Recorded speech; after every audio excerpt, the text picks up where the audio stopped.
안녕하세요. 보이차 많이들 들고 계십니까? 차는 마시는 것이지 모시는 것이 아니라 그랬죠. 많이 마시는 게 중요합니다. 오늘 이 시간에는 지난 시간에 예고했듯이 보이차의 병배에 대해서 말씀을 나눌까 합니다. 대개 이제 그 인터넷상에 보면은 보이차는 잎이 작을수록 좋은 건가요? 이런 질문들을 자주 만나게 됩니다. 이건 그 녹차를 좋아하시는 분들, 녹차에 오랫동안 길들여진 분들 입장에서는 충분히 할 수 있는 그런 질문이라고 생각합니다. 녹차는 보통 어떻습니까? 잎들이 작은 잎들을 선호하죠. 그래서 명칭도 어때요? 우전, 작설, 세작, 중작, 대작 등등등등 명칭이, 차의 명칭이 주로 찻잎의 크기와 관련된 명칭들이 많습니다. 그리고 차를 따는 시기, 채엽 시기와 관련된 명칭도 있고. 그러니까 이것은 채엽 시기가 잎의 크기와 밀접한 관련을 가지고 있는 우리 녹차에 대한 지식. 근데 문제는 또 그 잎의 크기가 차의 품질 등급과 밀접한 관련을 가지고 있죠. 그러다 보니까 충분히 녹차에 익숙해진 분들께서는 할 수 있는 질문이라고 생각합니다. 보이차도 역시 채엽 시기에 따른 명칭들이 있긴 합니다. 명전, 아까 우리 그 녹차는 봄에 맨 처음 따는 차를 우전이라고 보통 얘기하죠. 고구라고 하는 절기가 찻잎을 따는 그런 기준이 됩니다. 근데 그 운남 지방은 우리나라에 비해서 위도가 굉장히 많이 낮습니다. 그 위도가 북위 21도 정도 되니까 우리나라에 비해서 위도가 많이 낮죠. 그래서 찻잎이 나오는 시간이 우리보다 굉장히 시기가 빠릅니다. 그러니까 찻잎이 나오는 시기가 보통 청명을 기준으로 해서 청명 이전에 딴 찻잎을 명전이라고 해서 천물차로 칩니다. 거기서 우리나라는 한 보름 정도가 늦죠. 고구 이전에 딴 잎, 그걸 천물차로 치고 있습니다. 보이차도 이제 그 채엽 시기에 따라서 봄차를 명전, 그리고 여름차 이수, 그리고 가을차를 곡화 등등 이런 명칭들이 있긴 하는데, 이것들은 단순히 찻잎을 따는 시기에 관한 규정일 뿐이고 찻잎의 크기나 그리고 품질과는 전혀 관계가 없는 용어들입니다. 찻잎을 따는 시기와 그리고 크기가 관계가 없다는 얘기는 운남 지역에서는 사시사철, 겨울차는 잘 따지 않는 편입니다만은 사시사철 찻잎을 딸 수 있는 여건이기 때문에 시기와 크기는 상관이 없다는 얘기죠. 보이차에 채용되는 차층은 크게 특급 그리고 1급에서 10급까지 전체가 한 11가지의 등급으로 나뉩니다. 이 11가지 등급으로 나누고, 그리고 그 숫자가 작을수록, 그러니까 숫자가 밑으로 내려갈수록 고급이다라고 이렇게 표현합니다. 그리고 잎이 클수록 등급이 낮다라고 얘기하고, 그러니까 요 내용에 유의를 해야 됩니다. 잎이 작을수록 고급, 등급이 높다라고 얘기하고, 잎이 클수록 등급이 낮다라고 얘기합니다. 문제는 그 보이차는 각각의 이 찻잎의 등급마다 함유되어 있는 차 성분의 함량과 그 비율의 차이에 따라서 각각의 차들이 독특한 맛과 향을 가지고 있습니다. 그것들이 그 차이가 있기 때문에 맛과 향의 차이에 따른 소비자들의 선호가 있을 뿐이지, 품질이 뭐가 좋다, 뭐가 나쁘다라고 얘기할 수 있는 건 상황은 아니죠. 그러니까 아까도 얘기했듯이 등급이 높다, 등급이 낮다라고 하는 이런 어감의 차이 때문이지, 그 등급 찻잎의 크기와 품질은 전혀 관계가 없다, 이런 얘기죠. 중요한 것은 그런 차 성분들의 그 성분들이 함유되어 있는 비율의 차이다, 이런 얘기죠. 그 비율이 어떤 비율로 그 성분들이 함유되어 있냐에 따라 가지고 독특한 맛이 결정되고 독특한 향이 결정된다는 얘기. 소비자는 거기에 맞는 찻잎들, 그 중에서 특정한 찻잎들을 자기의 입맛에 맞는 것을 골라 먹는 그런 그 재미가 있다는 얘기입니다. 보이차에 채용되는 차층은 그 크기에 따라서 크게 11가지의 등급으로 구별을 합니다. 그 11가지 등급은 특급, 그리고 1급에서부터 10급까지 총 11개죠. 근데 잎이 작을수록 찻잎이 고급이다, 등급이 높다라고 얘기하고, 고급이면 그렇다고 찻잎이 크면은 저급이라는 용어를 쓰냐? 그건 아니고요. 저급이라는 용어는 쓰지 않습니다. 등급이 낮다라고 보통 표현을 합니다. 문제는 이 각각의 등급마다 함유되어 있는 차 성분의 함량과 그리고 비율, 그 차이에 의해서 찻잎이 가지고 있는 맛과 향이 결정이 됩니다. 그렇기 때문에 이 찻잎의 크기는 그 크기마다 다른 맛과 향, 그것에 따른 소비자들의 선호가 있을 뿐이지 찻잎의 등급에 따라서 찻잎의 품질이 결정되는 건 아닙니다. 앞에서 언급했듯이 고급이다, 등급이 낮다 이런 어감들 때문에 마치 그것이 품질과 관련이 있는 것처럼 생각하기 쉽지만은 절대 그건 아니란 얘기죠. 찻잎의 크기와 품질은 전혀 무관하다. 중요한 것은 그 성분의 함량과 비율이라 그랬습니다. 예컨대 그 장미 향기와 방귀 냄새는 그것을 구성하는 원소 기호들이 동일하다라고 얘기합니다. 그것이 어떤 비율로 섞여 있냐, 그에 따라서 장미 냄새가 되냐, 방귀 냄새가 되냐 결정되는 것이지. 그런데 문제는 보이차에서는 그게 각각의 등급에 따라서 독특한 맛과 향을 가지고 있는 이 찻잎들을 어떻게 조화시키느냐, 그것이 보이차 제작의 핵심이 되는 병배의 관건이 된다 이런 얘기입니다. 예컨대 이처럼 생긴 그 타차의 경우에는 모든 등급의 찻잎들을 골고루 병배를 하면서 특히 2등급에서 3등급, 2, 3급의 차청들을 주로 많이 채용을 합니다. 그렇게 해서 타차가 가지고 있는 고유의 맛과 향이 결정되는 겁니다. 그 다음 이와 같은 그 병차들은 이건 제가 저희 그 성차사에서 해년마다 만들고 있는 고수차입니다. 이와 같은 병차들은 전체의 등급을 고루 병배를 하면서 주로 3급에서 8급 사이의 찻잎들을 주로 많이 채용을 하게 됩니다. 그렇게 함으로써 병차 특유의 맛을 갖게 되는 것이고, 그다음 이 같은 전차들은 주로 9등급에서 10등급의 찻잎을 다른 그 모양의 차들에서는 잘 쓰지 않는 이런 등급들을 채용함으로써 전차만의 독특한 맛의 세계를 창조해내는 것입니다. 이러한 그 병배의 기준은 꼭 그것이 정형화되어 있는 것만 아닙니다. 그래서 이제 그 차를 만드는 제작사, 차창들이죠. 차창들이나 아니면 그 차창에서 차를 병배하는 병배 기술자, 그 사람들의 노하우에 따라서 달라질 수 있다라는 얘기입니다. 그들만의 독자적인 병배 방식이 있고, 그래서 그들만의 방식에 따라 독특한 차들을 만들어내는 겁니다. 예를 한번 들어볼까요? 맹해차창에서 생산하는 차 중에 대표적인 보이청차, 청병인 754가 있죠. 754 같은 경우는 전체의 그 보이청병, 병차가 가지고 있는 그 병배 방식을, 일반적인 병배 방식을 따르면서, 그러면서도 4등급의 찻잎을 주로 많이 채용함으로써 754만의 독특한 맛의 세계를 창조해냈던 거죠.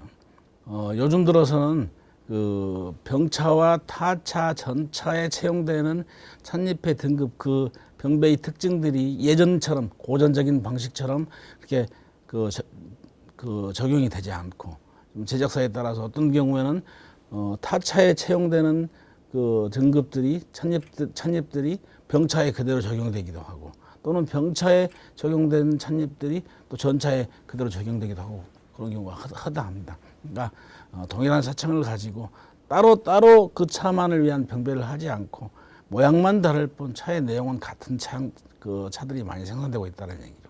거기다가 또 어떤 경우는 재배차와 또는 그 고수차를 병배한다거나, 또 어떤 사람들은 또 서로 다른 차산 지역의 찻잎들을 병배한다거나 등등등 다양한 방식들을 사용하고 있습니다. 또 어떤 사람들, 요즘은 이런 사람들도 있더라고요. 또 비교적 가격이 좀 저렴한 가을차를 봄차와 병배해가지고 차의 단가를 낮추면서도 가성비가 좋은 차를 만들어내는 그런 방식들도 활발하게 시도되고 있습니다.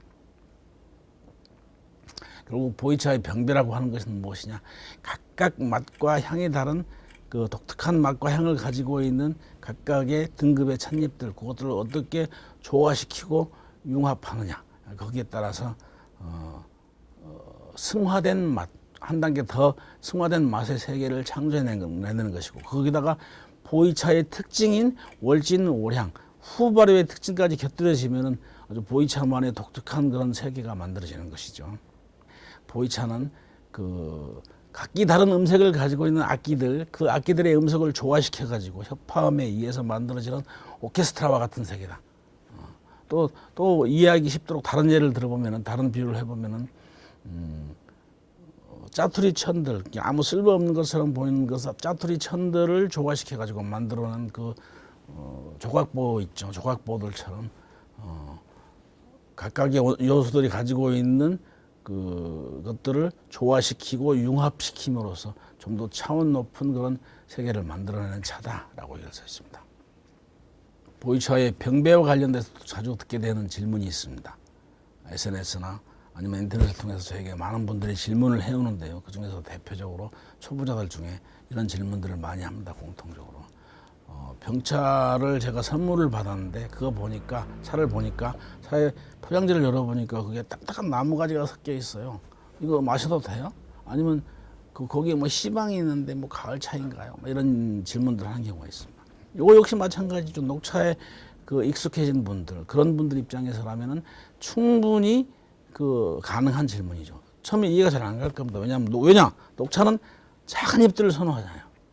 어린 잎들을 선호하는 녹차의 입장에서 보면은 거기에다가 큰 잎들까지, 거기다가 또 뭐 심지어는 줄기나 가지까지 섞여 있는 거 보면은 이건 도대체 무슨 차야? 이거 마셔도 된다는 얘기인가? 뭐 이런 의문들이 들 수도 있는 겁니다. 앞에서도 언급했듯이 우리가 지금 하고 있는 내용이, 지금 공부하고 있는 내용이 병배 아닙니까? 그러니까 보이차는 병배의 차다. 다양한 등급의 찻잎들이 가지고 있는 독특한 맛과 향을 조화시키고 그것을 융합시켜서, 융합이라고 하는 건 화학적인 그런 결합이죠. 화학적 결합을 통해서 좀 더 승화된 맛의 세계를 창조한다. 거기다가 잎들뿐만이 아니고 줄기와 그리고 가지까지. 그래서 앞에서 저는 그 병배의 특징을 오케스트라에 비유했지 않습니까? 보이차는 마시는 오케스트라다. 또는 보이차 오케스트라라는 맛이다. 얼마나 멋진 표현입니까? 기가 막히죠.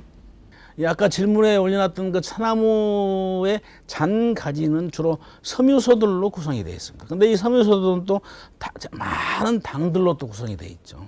문제는 이 섬유소들이 나중에 차를 우릴 때 보면은 차의 그 신차 단계에서 차를 막 만들어서 차가 보이차가 발효가 되기 이전에는 그것들은 그게 크게 단맛이 우러나지 않습니다. 근데 문제는 중요한 게 뭐냐면은 요놈이 시간이 지나가면서 발효가 진전이 될수록 나중에 차를 우렸을 때 그 속에서 단맛이 많이 우러나게 됩니다. 희한한 얘기죠. 발효가 되면은 그 당이 분리되면서 사탕 속에 그 단맛이 많이 우러난다. 그리고 나중에는 특히 이 가지는 잎에 비해서 내포성이 아주 뛰어납니다. 그래서 차의 내포성을 높여주는 역할을 하기도 하면서 또 차를 우리면 단맛이 많이 나죠. 또 거기다 감칠맛까지 더해져서 차가 굉장히 좋은 품질로 변해가는데 도움을 많이 주고 있다. 그래서 예전부터 보면은 우리한테 알려져 있는 많은 전설적인 명차들, 이제 호급 차들, 그리고 또 인급 차들, 이런 차들의 벽면을 보면은 거기에 많은 줄기나 가지들이 병비되어 있는 것을 볼 수 있습니다. 그리고 벽면을 촥 봐도 굉장히 큰 잎들, 거친 잎들, 대엽, 노엽 이런 것들이 많이 섞여 있는 걸 볼 수 있습니다. 예를 하나 들어볼게요. 이 차는 2005년도에 창태 집단에서 생산된 차중 왕차 굴림천하 어품이라고 하는 장황한 이름을 가지고 있는 차입니다. 당대 그 차가 출시됐을 당시에 굉장히 많은 매니아층을 확보했던 그런 차입니다. 여기 보시면은 많은 줄기들이 있고 군데군데 가지들, 큰 잎들이 많이 보이죠. 이게 이제 녹차를 선호하는 분들의 입장에서 보면은 이건 정말 좀 천박하게 보일 수도 있는 그런 병배를 가지고 있습니다. 근데 문제는 이제 이런 것들이 나중에 차에 깊은 맛을 내고 훌륭한 맛을 내는 원천이 된다는 얘기죠. 지금 우리가 보이차의 병배에 대해서 얘기하고 있습니다. 보이차는 다양한 등급의 차청이 가지고 있는 다양한 맛과 향, 그 독특한 맛과 향, 그것들을 조화시키고 융합시켜서 좀 더 차원 높고 깊고 웅장한 오케스트라의 세계와 같은 그런 차 맛을 창조해내는 그런 차다라고 얘기했습니다. 거기다 또 한 가지 더 중요한 것이 월진월향이 더해진다. 그러면 얼마나 더 환상적이고 깊은 차가 만들어집니까? 저는 매일 굉장히 많은 양의 차를 마실 수밖에 없습니다. 마시고 있고요. 근데 이렇게 매일 보이차를 마시다 보면은 어떤 날은 차를 마시다 보면 혈관 속에 월광이 흐릅니다. 또 어떤 날은 가슴이 비창에 젖기도 하고요. 매일 보이차를 마신다는 것은 참으로 행복한 일입니다. 그 좋은 차를 보이차를 매일 마시면서 주변에 많은 사람들, 소중한 사람들과 행복한 시간들을 보내면서 오래오래 행복하게 사시기를 진심으로 바랍니다. 그다음에 이제 보이차의 병배와 관련된 또 하나의 질문들, 제가 자주 받는 질문들입니다. 또 하나 또 소개해 볼게요. 보이차는 아까 말씀드렸던 타차, 병차, 전차 이런 각각의 기납된 형태별로 거기에 주로 채용되는 찻잎이 다르다 그랬죠. 그러니까 동일한 등급을 사용하지 않고 전통적으로 옛부터 각각의 모양을 기납할 때는 거기에 맞는 각각의 찻잎들을 주로 많이 병배해 가지고 독특한 그 차 맛을 만들어내고 있다. 오늘 지금부터 이제 그 내용에 대해서 간략하게 정리해 보도록 하겠습니다. 아까도 언급했듯이 보이차는 그 병배이차라고 얘기했죠.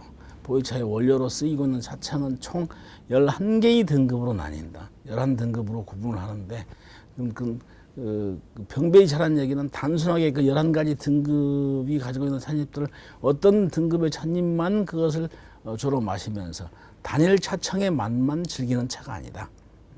11가지 등급을 특별한 레시피에 따라서 특별하게 병배를 함으로써 그 맛과 향들의 조화를 통해서 아주 깊고 웅장한 맛의 세계를 창조해낸다. 보이차는 그래서 마시는 오케스트라다. 이건 제가 직접 짓고 직접 많은 사람들한테 전파하고 있는 표현입니다. 얼마나 멋집니까? 기가 막히지 않습니까? 보이차는 마시는 오케스트라다. 오케스트라를 마신다. 그래서 혈관 속에 월광이 흐르고 가슴 속에 비창이 흐른다. 차를 마시면서 그런 즐거움까지 느낄 수 있다는 얘기죠. 찻잎의 등급을 보면 어떤 등급은 특정한 등급들, 그러니까 주로 이제 그 궁정급이라고 보통 얘기합니다. 그 찻잎이 처음 올라올 때 처음 나오는 싹, 어린 싹, 그거는 뾰족한 그 침처럼 생긴 싹에는 보송보송한 솜털들이 많이 쌓여 있죠. 그 솜털들이 있게 되면은 발효가 진행이 되게 되면은 그것들이 나중에 이제 그 속에서 독특한 그 맛과 향이 생성이 되게 됩니다. 그런 것들을 이용해 가지고 병배를 한다는 얘기죠. 시중에 판매되고 있는 숙차, 특히 숙병들에 보면은 금침백년 이런 그 명칭을 가지고 있는 숙차들, 숙병들을 가끔씩 만나게 됩니다. 금침백년, 금침이라는 얘기는 아까 그 하얀 솜털로 덮여 있던 그 어린 싹이 원래는 이제 하얀 솜털로 덮여 있었기 때문에 발효되기 이전에는 그 명칭이 원래는 이제 은침이라고 보통 얘기합니다. 근데 은침이 발효가 되면은 그 하얀 솜털들이 노란 솜털들로 그 변화가 되기 때문에 그래서 이제 그때부터 명칭을 이제 금침이라고 얘기했는데 그 금침을 가지고 금침이 병배된 차를 우리면은 그 속에서는 그 단계의 그 자청이 가지고 있는 독특한 향, 백년향을 즐길 수 있기 때문에 금침을 다소 병배해 가지고 만든 병차들의 그런 명칭을 붙입니다. 근데 그것이 이제 그 찻잎이 차협하기가 쉽지 않고 그리고 품이 많이 들죠. 그래서 경비가 많이 들어가니까 비용이 많이 드니까 그것도 되게 이제 그 357g의 큰 병차보다 일반적인 병차보다는 보통 요즘은 250g짜리 소병을 만든다거나 아니면 200g짜리 소병을 만든다거나 이런 데 주로 많이 사용되고 있는데 명칭이 금침백년입니다. 기억 잘 해보십시오. 되게 이제 고급의 찻잎을 가지고 만들기 때문에 비용도 좀 비싼 편입니다. 해년마다 해년마다 나오는 상규 상품은 아니지만 맹해차창에서도 가끔씩 이 금침백년이라는 명칭의 차를 꾸준히 만들어내고 있는 편입니다. 아까 얘기했듯이 이제 그 금침백년은 주로 숙병에 많이 사용되는 명칭입니다. 그러니까 그 금침은 태가공에 의해서 발효된 상태의 찻잎이기 때문에 근데 그것이 발효가 되지 않은 상태에서 그 등급의 찻잎은 이 명칭이 또 다 다른 명칭이 있습니다. 보통 봄춘차, 뾰족할 점자를 써가지고 춘첨이라는 용어를 쓰는데 모양은 비슷하지만 춘첨 보통 이제 은침이라고 앞에 얘기했었죠. 발효가 되기 전이니까 은침을 포함하고 있는 그 1화 2엽 정도까지 그 정도의 찻잎을 따가지고 가공하면은 그것을 보통 춘첨이라고 보통 표현하는데 춘첨은 그것은 춘 앞에 봄춘자가 있지만 꼭 그 찻잎을 따는 시기에 따른 규정보다는 찻잎의 그 크기와 관련된 그 의미를 많이 가지고 있습니다. 네, 그것이 이제 생차에 쓰일 때는 춘첨이라는 용어를 주로 많이 쓰이고 그 부분만 주로 이제 또 숙차에 쓰일 때는 금침이라는 이런 표현이 많이 쓰이고 있는 거죠. 근데 아까도 언급했듯이 타차는 주로 2, 3등급의 찻잎을 많이 채용을 합니다. 근데 2, 3등급의 찻잎은 주로 그 속에 그 찻잎이 익어갈 때 난향을 많이 가지고 있기 때문에 난향을 많이 느낄 수 있습니다. 차를 우려 마시면서. 그러니까 타차 같은 경우에서 주로 이제 그 난향을 많이 느낄 수 있는 거죠. 그래서 이 난향과 관련된 여러 가지 많은 썰들이 있는데 썰이라는 얘기는 제가 제 입장에서 얘기할 때는 그 객관성이 떨어진 그런 근거 없는 소리들이라는 의미에서 썰이라는 표현을 많이 씁니다. 그것들은 이제 나중에 뒤에서 그 향과 관련된 썰들에서 재미있게 한번 전달해 드리도록 그렇게 하겠습니다. 문제는 이 타차에 관해서는 여러 가지 근거 없는 소리들이 많아요. 타차가 이런 형태를 가지고 있는 차를 보통 타차라고 얘기합니다. 근데 사람들은 보통 그런 얘기를 해요. 이 타차가 만두 모양으로 생겼기 때문에 만두 타자를 써서 타차라고 얘기한다는 이런 표현들을 많이 씁니다. 근데 개뿔이나 무슨 그 우편을 다 뒤져보고 그 사전 다 찾아봐도 만두 타자라고 하는 한자는 존재하지 않습니다. 문제는 이것도 그러면 근거 없는 소리란 얘기네요. 인터넷상에 보면 인터넷은 보통 정보의 바다라고 얘기하죠. 근데 문제는 정보의 바다라기보다는 초짜들한테는 굉장히 유해한 정보들, 그러니까 거의 쓰레기들로 꽉 찬 그런 바다다라고도 할 수 있습니다. 그래서 초보자들은 그 주변에 자기보다 경험 많고 정확하게 알고 있는 그런 그 차 선생들, 선배를 만나는 게 대단히 큰 행운이고 대단히 중요한 일이죠. 이 타차가 주로 생산되는 곳이 운남성 따리에 있는 하관차창입니다. 하관차창에서는 주로 타차를 많이 생산을 하고 있고 타차 전문회사니까 이 타차들이 주로 그곳에서 가까운 따리에서 가까운 사천성을 통해서 차마고로 이렇게 유입이 돼서 차가 많이 외국으로 수출되고 있고 그래서 가장 가까운 그 사천 지역에 타차가 가장 많이 보급이 되고 있는 편입니다. 공급이 되고 있는 편이고 그래서 사천성 사람들은 자기들이 쉽게 살 수 있는 이 타차, 이 맛에 길들여져 있기 때문에 사천성에 보면은 타강이라고 하는 투어지양이라고 하는 강이 흐르고 있습니다. 그래서 그 타강이 흐르고 있는 사천 지역의 사람들이 좋아하는 차기 때문에 타차라고 하는 명칭이 만들어진 겁니다. 만두 타차라는 용어는 존재하지 않는다는 얘기죠. 이제 이 부분에서 이제 뻥이요 하고 한번 그 경각심을 가져볼 필요가 있죠. 병차는 아까도 언급했듯이 상부에서 8급까지의 차층, 물론 전체 11가지 등급이 고루 병배가 되면서 그 가운데 주로 많이 사용되는 차창들이 3급에서 8급까지죠. 그것들이 고루고루 병배가 되는데 또 특별히 그 명예차창의 차를 앞에서 한번 예를 들었었죠. 그처럼 특별히 어떤 특정 등급의 찻잎을 주로 많이 병배함으로써 아주 독특한 세계를 창조할 수 있습니다. 그렇게 해서 많은 사람들의 사랑을 받고 그것이 그 병차의 마주 교과서처럼 이렇게 이해되고 받아들여지고 있고 그러는데 예를 들면은 그 명예차창에 생산되는 상주 상품 중에 해마다 생산되고 있는 차들 중에 754이라고 하는 청병이 있죠. 청병 쪽 한번 예를 들어볼까요? 7532, 7542, 8582 이런 것들을 보면은 3등급 7532의 3등급, 7542의 4등급, 8582의 8등급 이런 찻잎들을 주로 많이 채용함으로써 그것들을 많이 가지는 독특한 차맛의 세계를 만들어내는 것입니다. 쑥차도 역시 마찬가지죠. 명예차창에서 생산되고 있는 상주 상품 중에 대표적인 그 쑥차의 교과서로 그 여겨지고 있는 차가 757이라고 하는 차입니다. 757의 7등급의 찻잎을 주로 많이 사용하고 있죠. 7542가 청병의 교과서라고 한다면 7572는 숙병의 교과서라고 할 수 있습니다. 그러니까 이처럼 7등급 이런 등급을 집중적으로 많이 배치함으로써 독특한 맛을 만들어낼 수 있다 이런 얘기죠.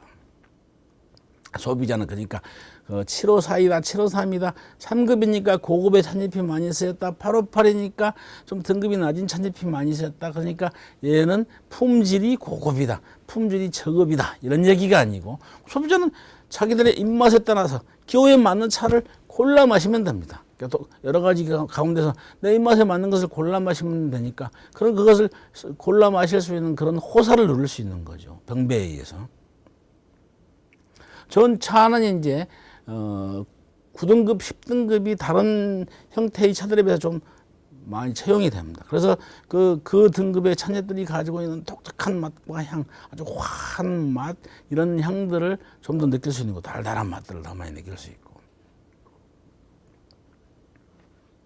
어떤 사람들이 저한테 또 이런 질문도 가끔씩 해요. 아까도 앞에서 잠깐 소개했었지만 벽면에 보니까 선생님 그 안에 시방이 들어있는데 이건 가을 차인가요?